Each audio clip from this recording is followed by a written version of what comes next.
Wasn't that a great one? I love that film so much. At this point, I would love to welcome up our conversationalists for tonight. We have Amram Altzman tonight from Keshet. And of course, our director, Jeremy Borison.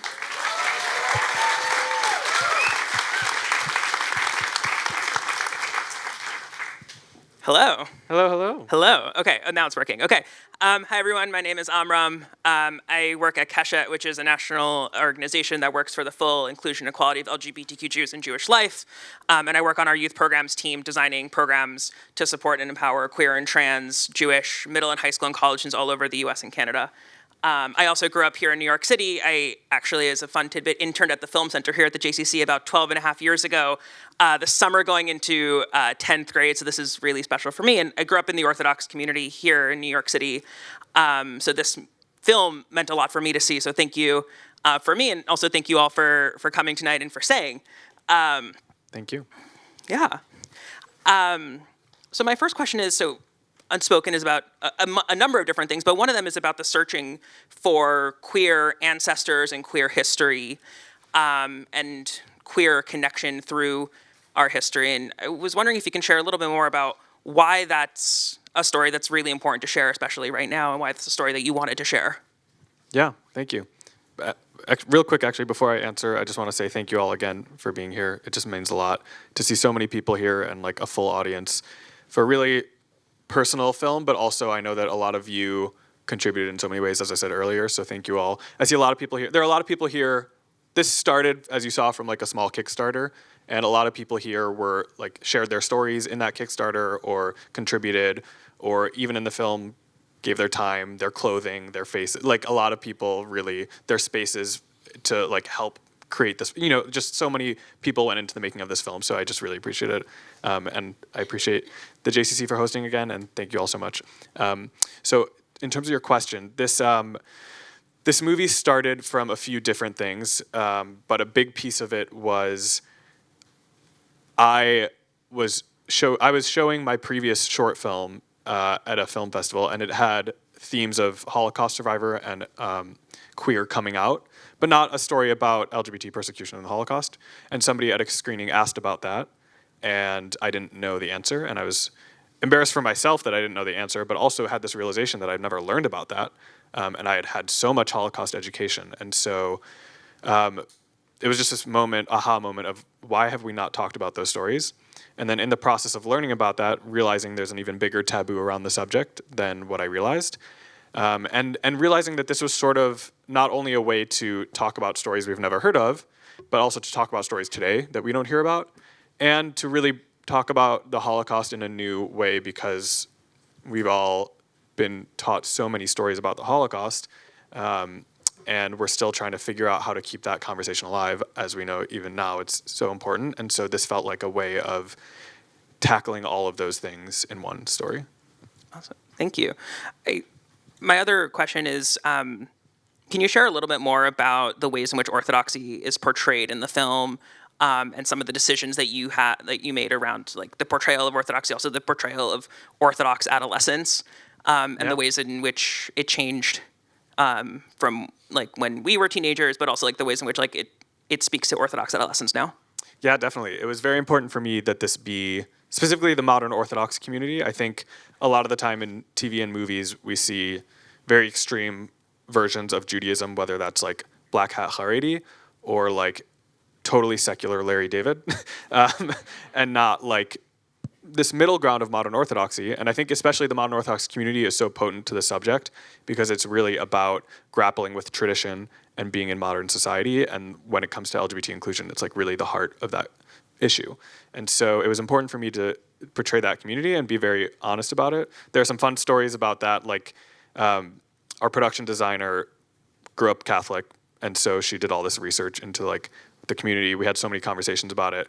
She like really did a deep dive to the point where I would show up on set and there would be like, like a ketubah on the wall and mezuzahs, and like she just, everyone really did their research, which was really amazing. And so that was just really important to me. And also, making sure that when they say a bracha, it like is pronounced correctly or things like that. And so, yeah, that just was really important to me. And then your second question was what was the second question? It's a good question. I think also like thinking about like what are some of the ways in which the conversation around LGBTQ inclusion and equity has changed in the Orthodox community. I know like, it's changed a lot in the last decade or so, but yeah. And how are you hoping also that the film contributes to that conversation? Yeah, thanks.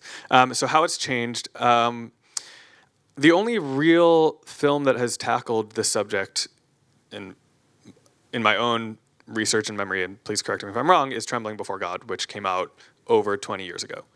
And so since then, not a lot has changed. A lot has changed, but not a lot has changed. So the difference for me was that Trembling Before God, if you're not familiar with it, was a documentary in 2001 about closeted LGBT people, or just LGBT people in the Orthodox community. And there were a lot of faces that were blurred out, voices that were altered, and it was really about showing that people existed.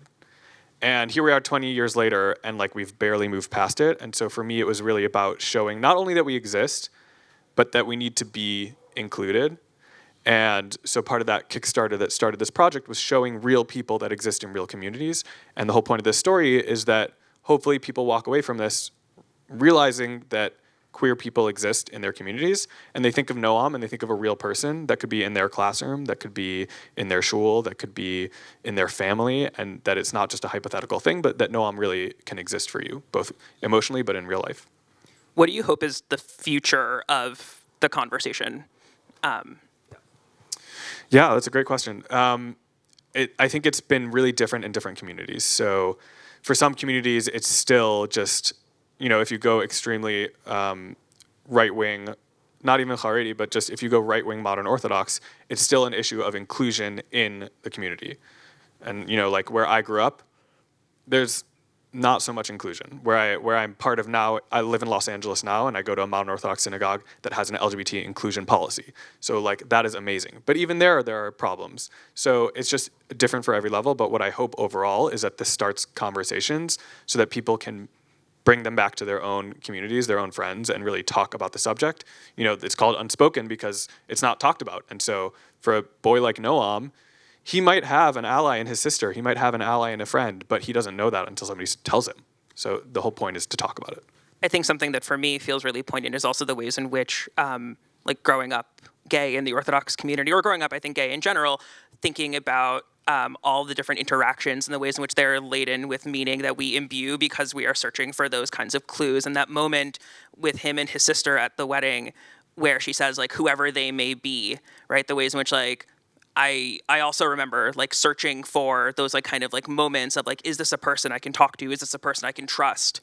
And thinking about like all the ways in which navigating a world as a queer person, where that is not the norm, having to like search for all of those moments in the process of figuring out like who are the people I can come out to first, who are like when I was coming out as a teenager. So I really appreciate also hearing and seeing kind of all those moments and thinking back to myself also of like how I had to think about those a lot coming out. Yeah, and that was a really important piece for me when I was writing and directing this, is that each moment for Noam is huge. When his mom says something, his friend says something, Jonah touches him in a certain way, somebody looks at him in a certain way, every moment is him trying to see, am I accepted?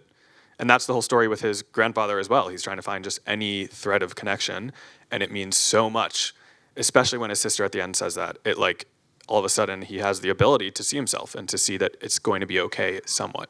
And also to see a future for himself. Yeah. In this kind of like moment of like this like quintessential Jewish ritual moment where he's like singing for his sister who's getting married, like being able to see like, oh, maybe one day she could dance at my wedding. Exactly. So thinking back to, or when you were making the film, can you share a little bit more about both some of the challenges, but also some of the bright moments about in the process of making the film? Yeah, that's a great question.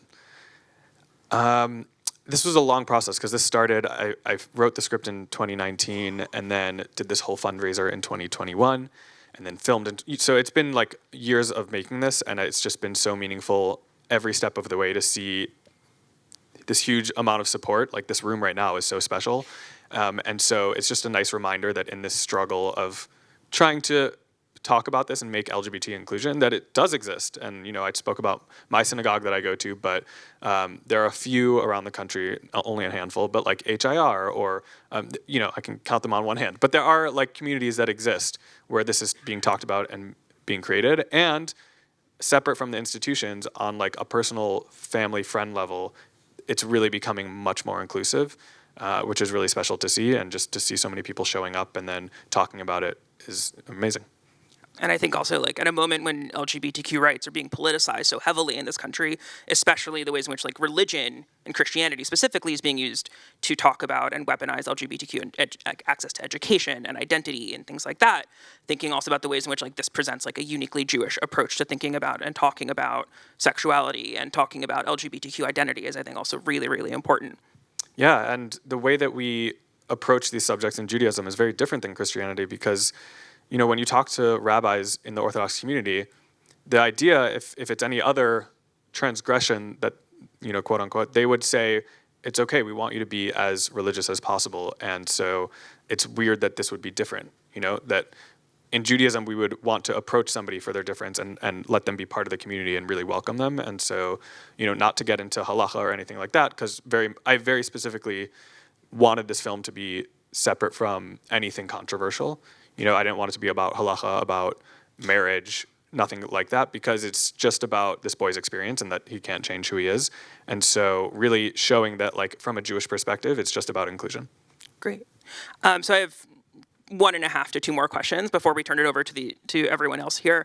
The first is, you're showing this film here at the JCC. I'm curious if you can talk about the different types of audiences that have seen the film so far and that you're hoping to see the film in the different, you've talked about some of this already, but more about the intended or like your hoped outcomes for people who are seeing the film. And also if you want to share, or if you can share a little bit about what's next for the film and for you. Yeah, it's played in a few cities so far, and we'll be having a run for the rest of the year in various cities. It's, the primary audiences are religious audiences and also LGBT audiences and the crossover. And it's interesting to see, it's definitely interesting to see audience reactions in the theater because you can see where people laugh at different points, which is fascinating. But it's been really amazing because it touches people on a very different level. We played in Cleveland a month ago, and somebody in the audience said they were from a Presbyterian community and wanted to bring it to their church. And I think it just really reaches different people in different ways. So that's really beautiful, and I hope it, can reach whoever. Ultimately, we're going to put it, it's going to go through screenings and theaters and then ultimately be online so that people who can't see it in a theater or aren't comfortable doing that can see it on their own. So that's the goal. So that's kind of next steps is getting it out into the world, getting discussions. We're going to do a whole impact campaign too, where we go to synagogues and schools, and we have a curriculum that accompanies the film about LGBT persecution and the Holocaust. So there's a lot that we're hoping to do in terms of discussions and education. And yeah, that's cool. Awesome. Okay. Any questions from the audience?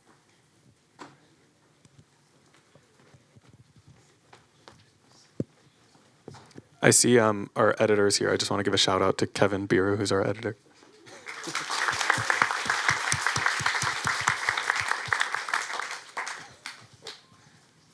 Okay. I guess it's sort of one comment, one question.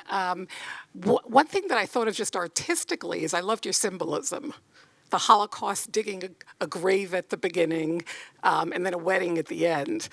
And tell me if I'm wrong, but what I took out of it is that it's not just that 12 million people died in the Holocaust, and we know about the Jews, but there were also so many LGBTQ and et cetera, Roma community, but that for an individual who's gay in a more insular community like the modern Orthodox community, your individual persecution is your Holocaust.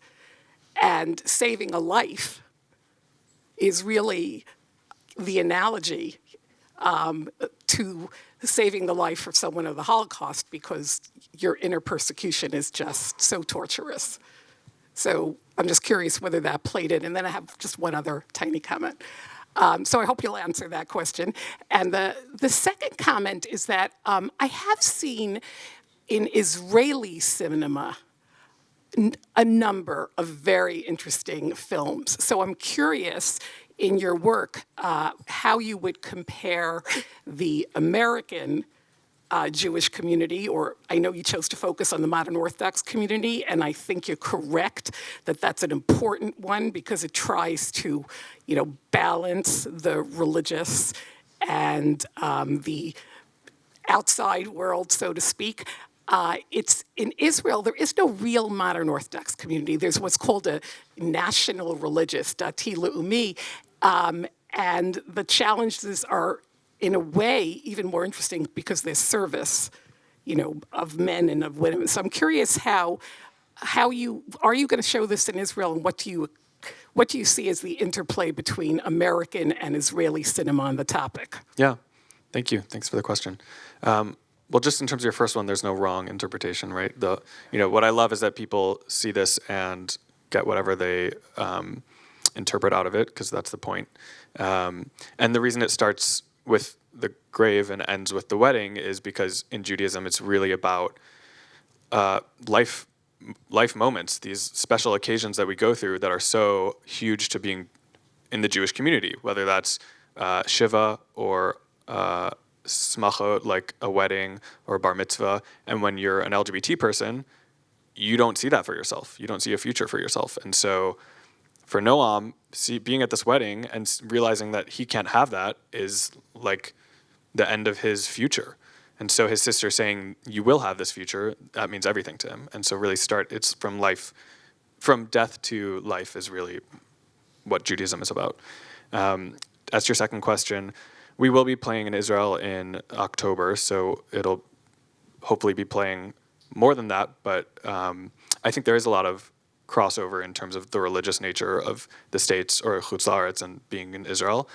You're right that there's no modern Orthodoxy. There's not as many denominations in Israel, but to that end, there have been really interesting portrayals in I'm blanking now, but there's Srugim had like a small plot line about a gay character.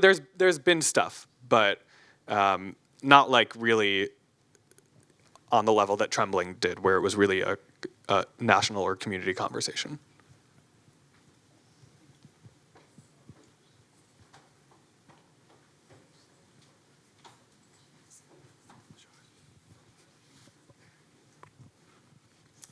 Hey. Hello? Perfect. Thanks so much. Really wonderful movie. I was wondering if I could ask you about your decision on the Oppa storyline and to make him not gay in the end. And I could have seen the movie end the other way with him being gay, sort of in a similar way. Maybe you can tell us a little bit about your thinking behind that choice. I thought it was really interesting and striking. Thanks. Yeah, when I started writing the script, there were two important moments for me. The first was the scene with the sister, like her giving him a bracha. And the second was the scene with Meyer about his world being shattered. And the point for me was that audiences leave this movie not feeling satisfied. I didn't want anyone to leave this movie being like, oh, Noam's going to be okay, we're good. Because he might be okay, and personally, like Jeremy Borison, I am okay. So it does exist. But I don't want people walking home and feeling like they don't have a responsibility, because the point of this movie is we all have a responsibility. Myself too. I feel this responsibility to go out in public, and my husband and I, when we walk to shul on Shabbos, we hold hands because we want people to know that we exist. And so it's really making this known, talking about it, and making sure everyone else goes home and talks about it.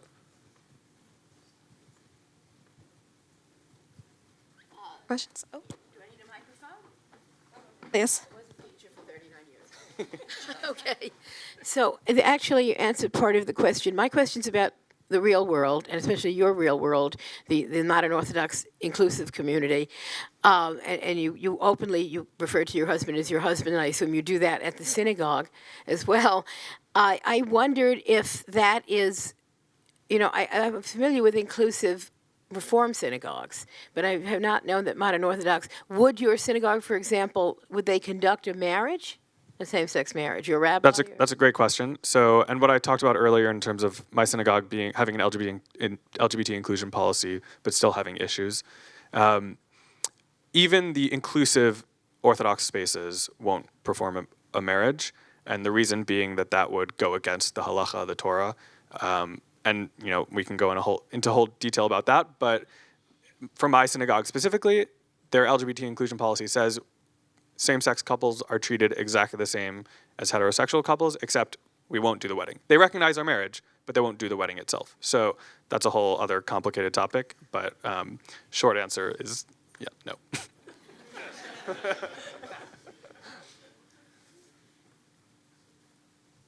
Any other questions?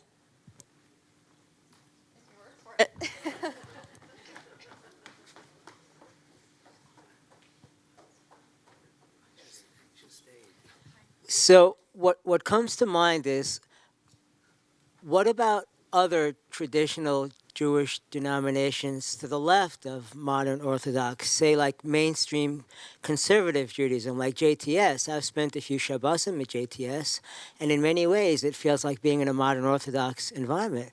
Why isn't traditional conservative Judaism a place where gay people can go and be traditionally Jewish in an environment where they don't have to be afraid of coming out who they are from the get-go? They have gay people that they have gay rabbis. They're openly gay in every possible way, and yet in many ways they're really very, very traditional. You spend a Shabbos at JTS, and you don't know that you're not at Lincoln Square. Yeah, no, you're right in that there are conservative communities that are extremely accepting, but that means what you're really asking is, why don't gay people leave Orthodoxy? And if you don't grow up Orthodox, that might be very easy to say because you're like, well, come to my community, we're so accepting.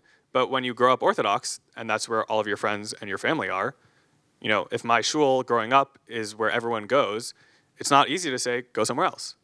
I mean, anyone could do that. You could leave your community, you could be excommunicated, and you could start a new life elsewhere, but that's not what we're talking about. We're talking about not losing your whole life, not losing who you grew up with. I mean, if somebody's parents disown them, you could be like, great, come to my community, but then you're missing the whole point. Their parents disown them. So I don't think that's really it's a beautiful thought, but I don't know how valid it is.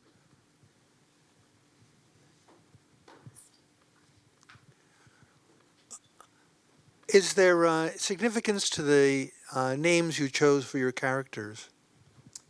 That's a good question. I not in the specificity of what Noam is translated to, but in the sense that I wanted these names to really reflect the community that they came from. Noam is such a modern Orthodox kind of example of the community, and a lot of what I did in this movie, including the setting, the location, was making sure anyone watching this in any community could feel like, oh, that could be my community. So, I didn't want it to be something too if I said Bennett, that's not such a common name in the modern Orthodox community, and I didn't want it to be I don't know, something too Haredi. So it's in the sense that I wanted it to be part of the modern Orthodox community, yes, but not in the definition of it.